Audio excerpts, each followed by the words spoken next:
What's up, YouTube? ePack Collector back with a video response to AR Falc's 7's, aka 7's, aka Michael, Making Memories sub-contest.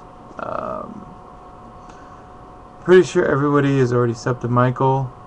If you haven't, I strongly suggest giving Michael a sub. His link will be down below. Really cool contest idea, Michael. And sorry for the late entry. Just have been really busy. But anyway, we'll get right into it. He asked for 5 things. The first being your favorite sports memory. The second, your favorite YouTube memory. The third, the first video of Michael's you watched. The fourth, your favorite video of Michael's. And the fifth, your memories you hope to make in the future. So we'll go ahead and get started with my favorite sports memories. I actually got 2. I've got one that I watched on TV, and then one I actually saw in person. It's probably, I don't think it's gonna be a big deal, but the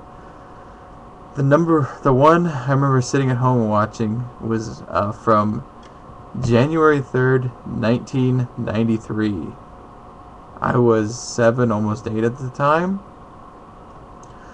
And if you, I'm not sure if it'll pull up if you Google the date, but there was a little wild card, AFC wild card game going on that day between the Houston Oilers and the Buffalo Bills. Being a big Bills fan as I am, we had just gone to 2 Super Bowls, and we're trying to get back for the 3rd time in a row. Nobody had ever done that. And as many people know, it's the greatest comeback in playoff history for the NFL. Actually, we were down 28-3 at half, and in the first couple minutes of the 3rd quarter, Houston scored and made it 35-3. And Buffalo came back and scored 35 unanswered points in the 3rd and 4th quarter.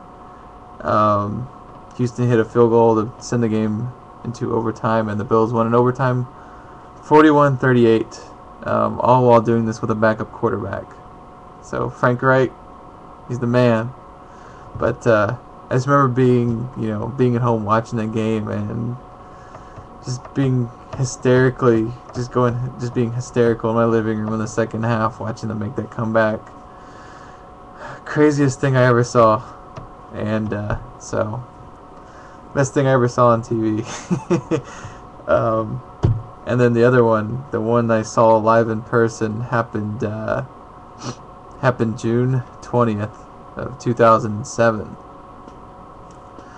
Was in Texas with family. Just taking some time off from work and all that stuff, and spending time as a family. Well, a lot of times with our family when we take trips, a lot of it has to do with going to see games and all that stuff. And the Cubs, being that my mom's from Chicago and being that they're my favorite team, were in Texas that week for Interleague, and we went to a couple of games. We went the first evening, which was a Friday, I believe, and watched the Cubs. They won. Can't remember the score. But then we also went a Saturday. Now, if you know anything about the date, this was post Sammy Sosa for the Cubs, and he was actually playing for the Rangers.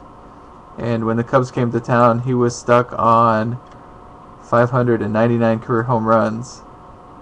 And we just happened to, I guess, be in the right place at the right time. And Cubs come to town, and he's still 1 short. So he needs 1 against his former team to hit the big 6-0-0. And believe it or not, we happened to be at the game. And he hit career home run number 600 off of Jason Marquis. And if you look on YouTube, just put in Sosa 600 home run, there's like 25, maybe 30 videos of different people who were at the game that were videotaped it. So I kind of went back the other night and took a look at it, and it's just kind of it's kind of cool to see all the different people who were there who decided to share it with YouTube, and just all the different camera angles, and it's pretty cool to look at. And we're already over 5 minutes in this video, so we gotta speed things along. Favorite YouTube memories, have two of those. The first one was one of my very first videos from when I first started on YouTube. My buddy, who doesn't make videos, his name was Chris, YouTube name was Iowa Cubbies, sent me a care package, and in that care package was basically, at the time, was some of the biggest PC cards I ever had of one of my PC players, Eric Patterson. And just remember just being absolutely floored opening the package, and seeing all the really nice stuff he sent me. And the other one was, it was back in either December or November last year, but I got an unsuspected package from Bronco 79 Steve, and Steve sent me my first Doug Flutie autograph out of National Treasures for one of the sets I was working on. Still looking for the last two, by the way. But just Steve's generosity just absolutely floored me, and I couldn't believe he sent me something like that. So those two stick out in my mind the most. Just people's generosity on YouTube is just a really big part of what this the hobby and the community in general is all about. So those were the two that really just stick out to me.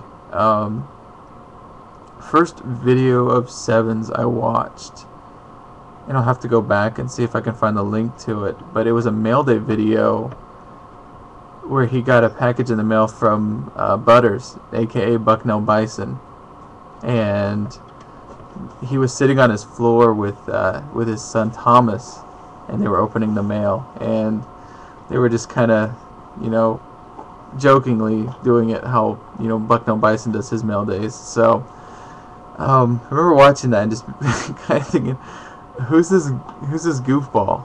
And come to find out how awesome of a guy Michael really is. And the main thing from that video that really sticks out is it was one of the few videos, one of the first videos I saw where a father and his son were sharing the hobby, and that's what I remember most about that video, was just how excited Thomas was to get cards, and how happy Michael was, just to be able to share the hobby with his son. And I just thought that was really cool. Most memorable 7's video, there's so many funny ones, and a lot of people have touched on Stimulus Man and the eBay dude, and stuff like that. All that was, it's all great stuff.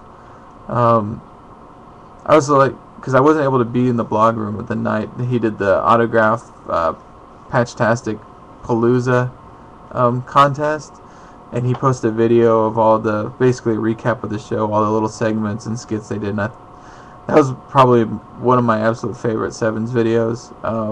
But I think the one I can appreciate the most was when he finished the Ultimate Collection baseball patch sets, the duels. Just being a set collector and seeing how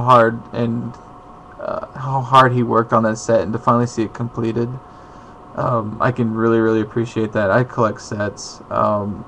Granted, more times than not, haven't been able to finish them. There's like 3 or 4 sets I'm still working on that I'm 1 or 2 cards short on. So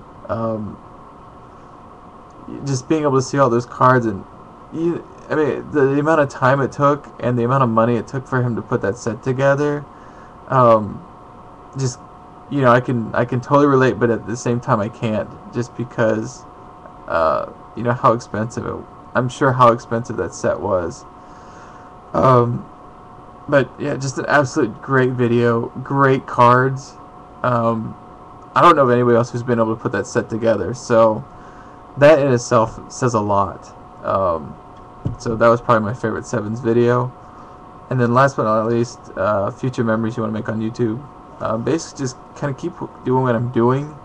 Um, continue to build friendships on YouTube. Continue to collect cards. Continue to share mail days with people. And hopefully one day I'll be able to show off my wife, Erin Andrews. Just kidding. Not sure if that'll ever happen, but that'd be pretty cool. No, future plans, definitely get married, have children, all that stuff, and hopefully hopefully be able to share the hobby with them. As I see there's a lot of people on here who are able to share the hobby with their children and how much joy it brings, and I hope that one day I can, be able to do the same thing. So that's my entry. Sorry it's late, like I said, and yeah, thanks again, Michael, for everything you do. Really appreciate it.